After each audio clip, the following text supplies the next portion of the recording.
Hi everyone. Today we are going to see about the continuation of Unit 1 Introduction to Optical Fibers. Here we are going to see about the outline of what is graded index fiber and the mode analysis for optical fibers, then electromagnetic wave equations, modes in the planar waveguide and modes in the cylindrical optical fiber. So first we are going to see about the graded index fiber. So graded index fibers do not have constant refractive index in the core. It will have the core refractive index N of R is made to vary as a function of radial distance from the center of the fiber. So these cores are made of many layers of glasses. So the refractive index is uniform within the core and it has the highest center and decreases smoothly and continuously with the distance towards the cladding. So the refractive index variation in the core is denoted as N of R is equal to N1 into 1 minus 2 del of R by A the whole square, the whole power 1 by 2. So when R is less than A, that is core, means we will receive this equation. So if N1 into 1 minus 2 del the whole power 1 by 2 is equivalent to N2 when R is greater than or equal to A, that is cladding purpose. Okay. Here R is radial distance from the fiber and del is the core radius. Next one is N1 is refractive index of the core, N2 is refractive index of cladding and alpha is shape of the index profile. Here we can see that the same process is used in the step index fiber, but the difference is that will be in the 2A, radius will be 2A here, okay, for graded index fiber. So next is the mode analysis for optical fibers. Here we are going to see about the electromagnetic waves. So this analysis is based on particular nature of light, and it will treat the light as an electromagnetic wave and it will allow to apply the Maxwell's equation to explain the propagation through the dielectric waveguides. So the electromagnetic wave will comprises two fields, that is electric field as well as the magnetic field. Both the vectors are having both the direction and the magnitude, that is amplitude. So these two fields are orthogonal to each other and it will move with the speed of light. So the electric and magnetic field distribution of train of plane is linearly polarized electromagnetic wave. Here the electric field is oriented along x-axis and the magnetic field will oriented along y-axis. So in this condition, the direction of the propagation of light will be along the z direction. So the electromagnetic wave equation. Here we have used the Maxwell's equation. So the Maxwell's equation will involve the electric field E, magnetic field H and electric flux density D and magnetic flux density B as a curl equation. So first we have to find the curl equation. So del cross E is equal to minus dou B by dou T and del cross H is equal to J plus dou D by dou T. So here the divergence equations for this Maxwell's equation is del dot D is equal to rho and del dot B is equal to 0. So here del will be represented as vector operator and J is equal to sigma E, conduction current density, and sigma is conductivity of the medium. Rho is defined as volume density of electric charge. So the electric and magnetic flux density vectors are represented as D is equal to epsilon E and B is equal to mu H. Here epsilon is the dielectric permittivity and mu is magnetic permeability of the medium. So for pure dielectric medium, the conductivity is 0, that is sigma is equal to 0. So we can write the equation as del cross E equal to minus mu dou H by dou T and del cross H is equal to epsilon dou E by dou T. Del dot E is equal to 0 and del dot H is equal to 0. So taking the curls equation on both sides, del cross E equal to minus mu dou into del cross H by dou T. So substituting the equations, we will get del cross E is equal to minus mu dou into epsilon dou E by dou t, and del cross E is equal to minus mu epsilon dou square E by dou t square. Okay, here we are using the vector identity on the left hand side. Then we get del cross E is equal to del into del dot E minus del square E here. So del squared is Laplacian operator. So del into del dot E minus del squared E is equal to minus mu epsilon dou squared E by dou t squared. So by using the divergence conditions, we will receive the equation as del squared E is equal to mu epsilon into dou squared E by dou t squared. So similarly, we are taking the curls on both the sides. So we will get del squared h is equal to mu epsilon dou squared h by dou t squared. So the equations are standard and non-dispersive wave equation.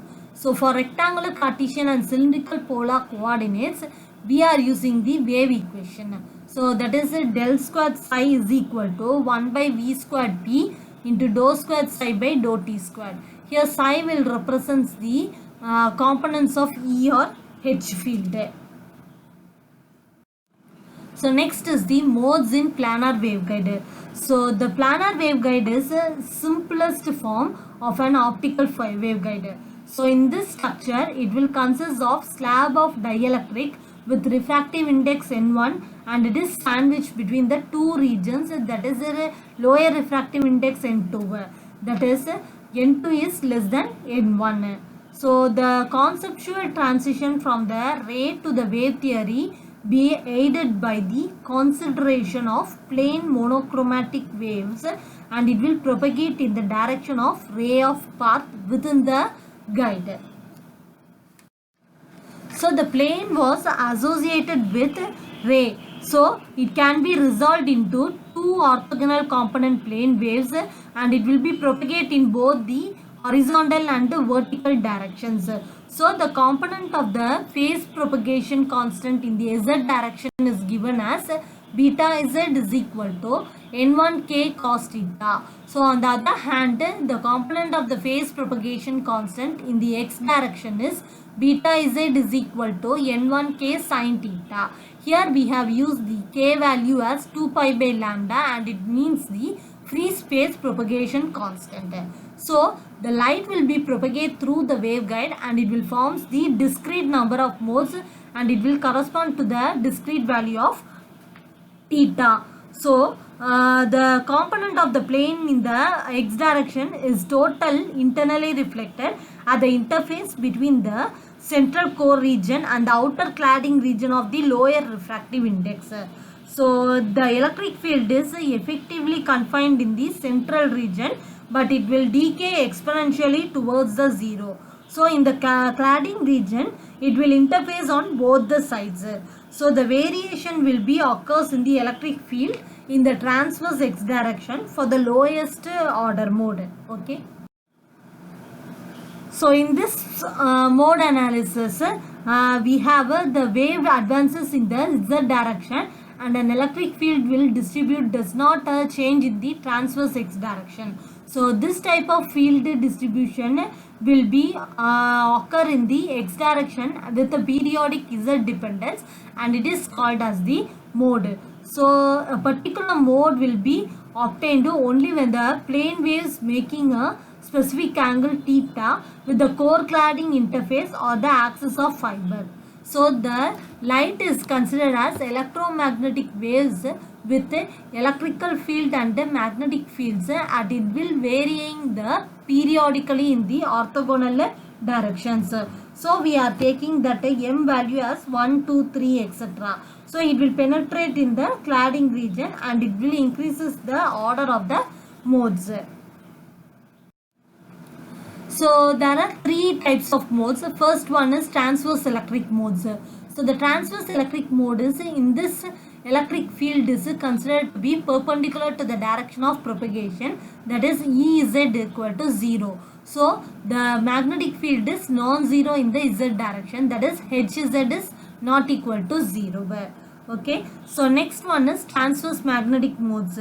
Here, when an electric field is in the direction of propagation in the z direction, that is Ez is not equal to 0, and the magnetic field is perpendicular to the direction of propagation, that is Hz is equal to 0. Then it is known as the transverse magnetic modes. So next one is transverse electromagnetic modes. Here when Ez is equal to 0 and Hz equal to 0, then the total field will lies in the transverse plane and the mode is called as the TEM mode. So they are rarely found in the optical waveguides. So modes in the cylindrical optical fibers, then we are going to see. So an optical fiber, it will consist of solid cylindrical core and it is surrounded by the solid coaxial cylindrical cladding is actually symmetric. So the refractive index of the core N1 is higher than that of the cladding N2, that is N2 is less than N1. Next we are going to see what is bounded or guided modes. So it means the actual number of modes created in a waveguide, and it will depends on the parameters of the waveguides. So the wavelength of the monochromatic EM wave will propagating through the fiber. So that means the modes which are largely confined to the core and partly extending in the cladding. So they will vary harmonically in the core region and decay exponentially in the cladding region. So this type of modes are referred as core modes or bound modes. Okay, so it will also used in the lower order modes, and it will penetrate deeper into the cladding region.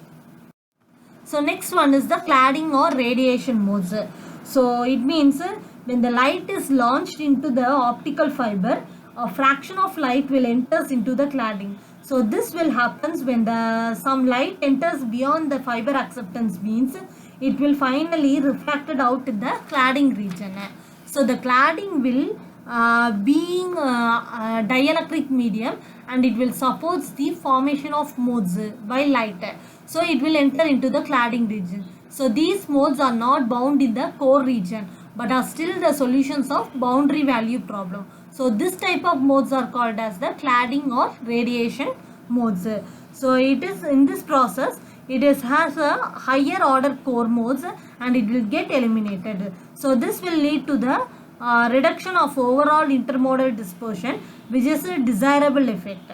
So these modes cannot propagate over the long distance. It may act as a few may manage to propagate over the considerable distance. So next last one is leaky modes.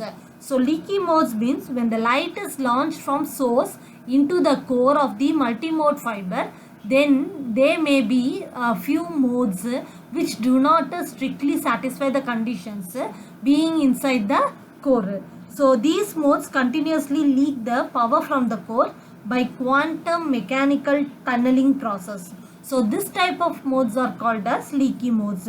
They will be occur only in the upper and lower bounds on the propagation constant that beta are not satisfied. So it will be referred as N2K is equal to K2. And thank you.